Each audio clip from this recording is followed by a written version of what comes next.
It comes from the fact that they would say about a fellow that had his property, they would say he is well seized in his property. Well, what did that mean?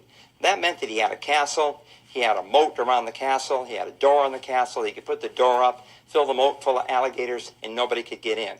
Well, what is that? He's well seized in his property. You can't get it away from him. And that's where we get our word today, of course, if we seize something or if we grab it. If I grab it away from you, hopefully you can't get it back. That's the covenant of seize, and that's the idea that it implicates there. Now, the second covenant says the covenant against encumbrances. The grantor guarantees that the property is free from any undisclosed encumbrances. If breached, the grantee can sue for the cost to cure. Now, we just studied encumbrances, and we said that a mortgage is an encumbrance. So can I sell you a property with a general warranty deed with the idea of the covenant against encumbrances? Yeah, I can, because what's it say? It says the grantor guarantees that the property is free from any undisclosed. So I'm selling you this property, but I tell you I've got a mortgage on it. And you may assume the mortgage, or I'm going to pay the mortgage off. And then that general warranty deed is just fine. The third covenant says the covenant of quiet enjoyment. We talked earlier about quiet enjoyment. Again, the idea is there is not going to be a superior claim to your property. Let's read this. The grantor ensures that the property's title can stand up to any third party's claims that take action to establish a superior title. If the grantee's title does not withstand, they may sue for damages. That's the covenant of quiet enjoyment. Now, the fourth covenant says that the grantor ensures delivery of any instrument required to remove clouds on the title.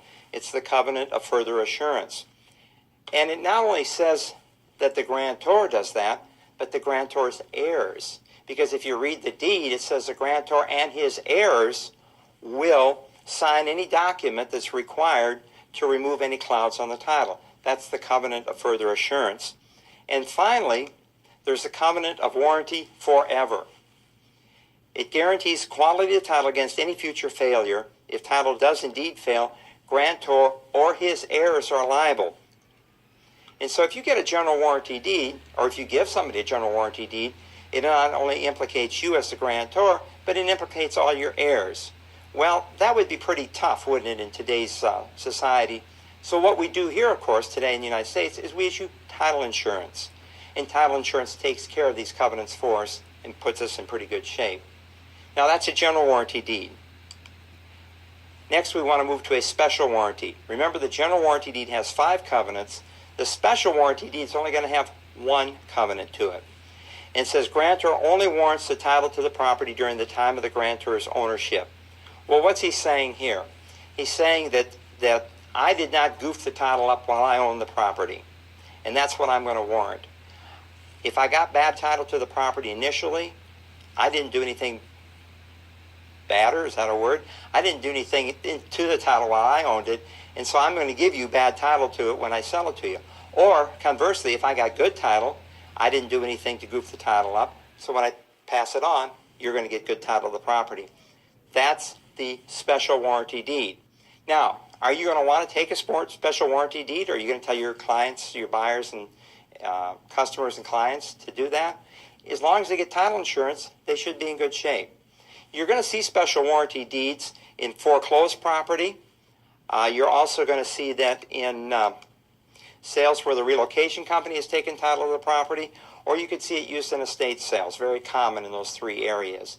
And again, as long as you get title insurance, you should be in good shape. Now, the bargain and sale deed has no warranties or covenants to the buyer.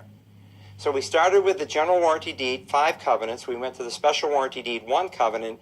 Now we're going to the bargain and sale deed, no covenants. But the bargain and sale deed does do this. It implies that the grantor holds title to the property. It purports to transfer title.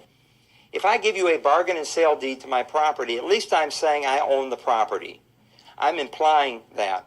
Am I giving you any covenants? The answer is no. So that's the bargain and sale deed. Now, there's a similar deed called the grant deed, which has 2 kind of implied covenants in it. It says this, that I've not already conveyed title, and that the estate is free from encumbrances other than those that I disclosed to you. So you could see a grant deed on the test also. Now you know what that is. Again, another deed with no warrants or covenants to it is going to be the quitclaim deed. It's not quick, but it's quitclaim deed.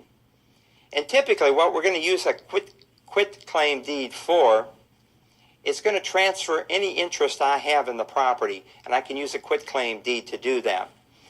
Sometimes called a release deed, sometimes used to clear a cloud on the title. One of the thoughts I had was if you set up a little kiosk by the Golden Gate Bridge, and you could sell quitclaim deeds to the bridge. You could actually give them a deed to the bridge.